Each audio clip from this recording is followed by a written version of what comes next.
How this is how we jive from Mass Communication here again with another video. In this video I'm going to show you how you can do a hard factory reset to your brand new Apple device, to your brand new iPhone 15, 15 Plus, Pro or Pro Max. In this case you have to go to setting here. Let's see, go inside. In setting, you have to find general.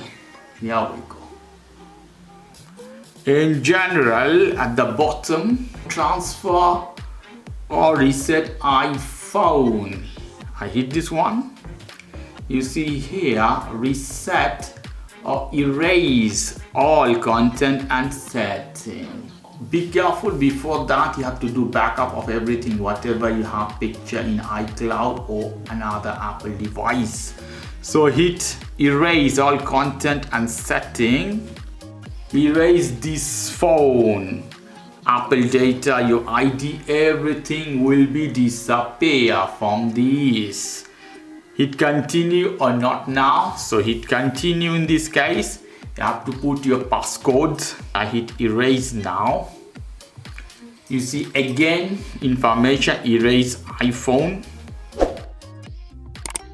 Beautiful, the phone you can see here is done. So now you have to set up everything as you have done before. Okay guys, if you like this video, please do subscribe to my channel.